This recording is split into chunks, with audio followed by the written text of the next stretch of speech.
तलावांचं शहर म्हणून ओळखल्या जाणाऱ्या ठाणे शहरात ऐतिहासिक सिद्धेश्वर तलावाच्या शेजारीच प्राचीन सिद्धेश्वर राम मंदिर मागील अनेक वर्षांपासून अस्तित्वात आहे।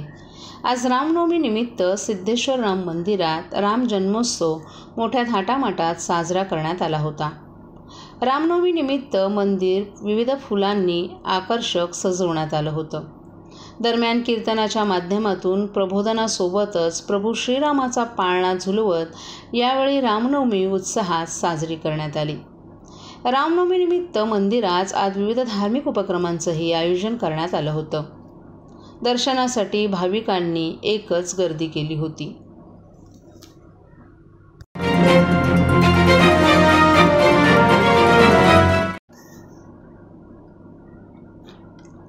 भगवान श्री श्याम खाटू संकीर्तन महोत्सव या भक्तिसंगीताच्या कार्यक्रमात हजारो भाविक तल्लीन झाल्याचं पाहायला मिळालं।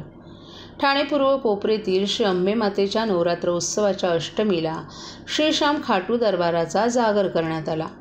प्रारंभी माजी स्थायी समिती सभापती राम रेपाळे यांच्या हस्ते देवीची पूजा आरती करून होम आणि कुमारिका पूजन करण्यात आलं। यावेळी मुख्यमंत्री एकनाथ शिंदे यांचे वडील संभाजी शिंदे, मुख्यमंत्र्यांच्या पत्नी लता शिंदे, सून वृषाली शिंदे आदीही उपस्थित होते।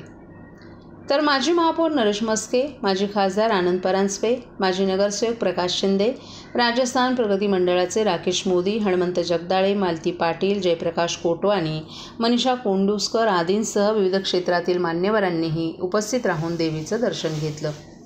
मुख्यमंत्री एकनाथ शिंदे यांच्या पुढाकारानं कोपरीतील संत तुकाराम मैदानात धर्मवीर आनंद दिघे प्रतिष्ठानच्या वतीनं 18 एप्रिल दरम्यान 9 दिवस चैत्र नवरात्र उत्सवामध्ये नवकुंडात्मक सहस्रचंडी महायाग सुरू आहे। या निमित्तानं महाभारताच्या काळानंतर कृष्णाचा अवतार म्हणून भगवान श्री श्याम खाटू यांची पूजा केली जाते। राजस्थानातील सीकर जिल्ह्यातील खाटू दरबाराला धार्मिक वर्तुळात महत्त्वपूर्ण असं स्थान आहे।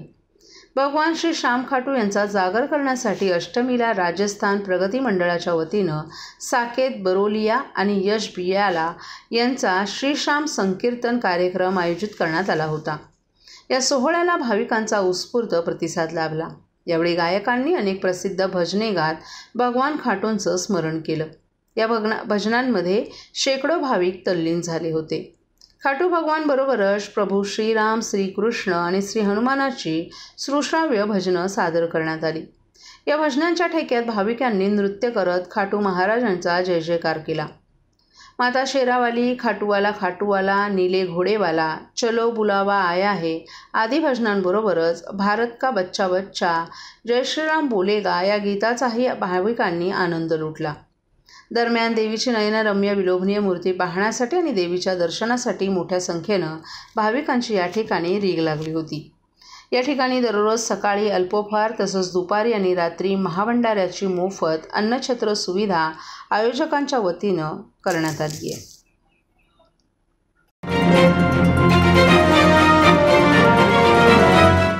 सर्व नागरिकांना आवाहन करण्यात येत आहे की सध्या डासांमार्फत पसरणाऱ्या डेंग्यू या आजाराचा प्रसार रोखण्यासाठी प्रत्येकाने पुढील प्रमाणे कार्यवाही करावी। डेंग्यू आजार एडिस इजिप्ती हा डास चावल्याने होतो। या डासांची पैदास साचलेल्या किंवा साचवलेल्या स्वच्छ पाण्यामध्ये होते। 8 दिवसांपेक्षा जास्त दिवस पाणी उघडे व साचून राहिल्यास त्यात डास अंडी घालतात। अंड्यांच्या अळ्या तयार होऊन पुढे डास तयार होतात। यासाठी आपल्या घरातील पाणी साठे उदाहरणार्थ बॅरल्स, पिंपे, टाक्या, हौद, रांजणे इत्यादी दर आठवड्याला रिकामे करून घासून पुसून कोरडे करून पुन्हा भरावे। 1 दिवस कोरडा दिवस म्हणून पाळावा। पाणी साठ्यांना घट्ट झाकणे बसवावीत किंवा जुनी साडी, चादर, धोतर यांनी बांधून झाकून ठेवावीत, म्हणजे डास त्यात जाऊन अंडी घालणार नाहीत।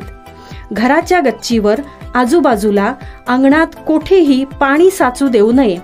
भंगार सामान उघड्यावर टाकू नये, उदाहरणार्थ टायर्स, प्लास्टिक सामान, कुंड्या, टाकाऊ वस्तू इत्यादी। अशा सामानात पावसाचे पाणी साठून त्यात डेंग्यूच्या डासांची पैदास होते। घरातील कूलर्स, फ्रीजच्या पाठीमागील ट्रे हे देखील वेळोवेळी कोरडे करावेत। लक्षात ठेवा, नुसत्या फवारणीने डास घनता कमी होत नाही, तर त्यासाठी डास पैदास ठिकाणे नष्ट करणे ही आपल्या सर्वांची जबाबदारी आहे. कोणताही ताप अंगावर न काढता जवळच्या शासकीय रुग्णालयात मोफत औषधोपचार घ्या. अशा प्रकारे नागरिकांनी सहकार्य केल्यास डेंग्यूचा प्रसार रोखणे सहज शक्य आहे.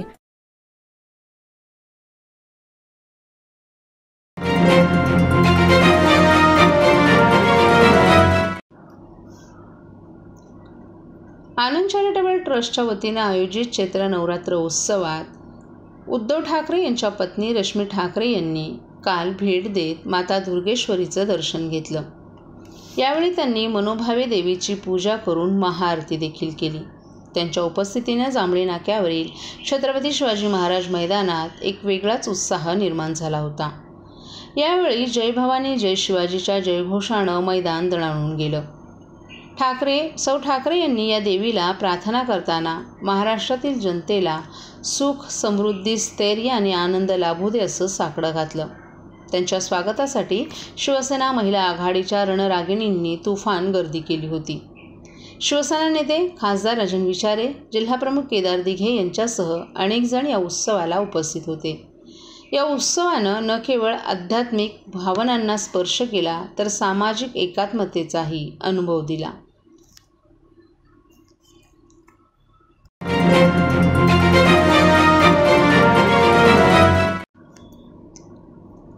आज शहरात एक विशेष असा सोहळा साजरा झाला, ज्यामध्ये कारसेवक आमदार संजय केळकर यांच्या हस्ते श्री रामगर्जना या नवीन गाण्याचं भव्य लॉन्चिंग कार्यक्रम पार पडला.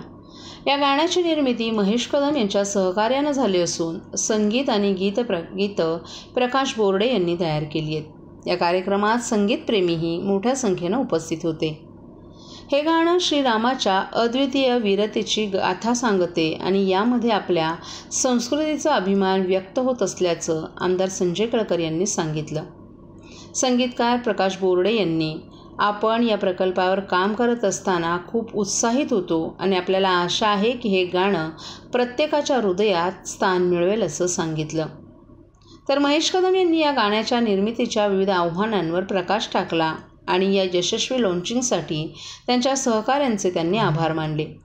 उपस्थितांनी या गाण्याचं स्वागत उत्साहात केलं आणि या विशेष कार्यक्रमाचा आनंद लुटला. प्रभू श्रीराम गर्जना हे गीत प्रकाश बोर्डे यांनी अतिशय, ज्याला म्हणता येईल, सिद्ध हस्त लेखणीमधनं निर्माण केलं आहे. त्याला संगीत दिलं आहे आणि अतिशय जोरकसपणे प्रभू रामचंद्रांचा विचार या गीतामधनं व्यक्त केला आहे. श्रीरामाची गर्जनाच एक प्रकारे या गीतामधनं केली आहे. श्रीरामाला वंदन या गीतामधनं केलेलं आहे आणि प्रभू रामचंद्राचं, रामराज्याचं वर्णन आणि अयोध्येतल्या प्रभू रामचंद्रांच्या प्राणप्रतिष्ठेची त्या ठिकाणी वर्णन केलेलं आहे या गीतामधनं. खऱ्या अर्थाने हे एका प्रकारे भक्तिगीत पण आहे आणि प्रेरणादायी गीत देखील आहे की ज्याच्यातून प्रभू रामचंद्र समोर आपल्याला दिसतात आणि प्रभू रामचंद्रांचा विचार घेऊन त्यांनी जी शिकवण दिलेली आहे त्यागाची आणि सेवेची, ती शिकवण या गीतातून लोकांसमोर येते.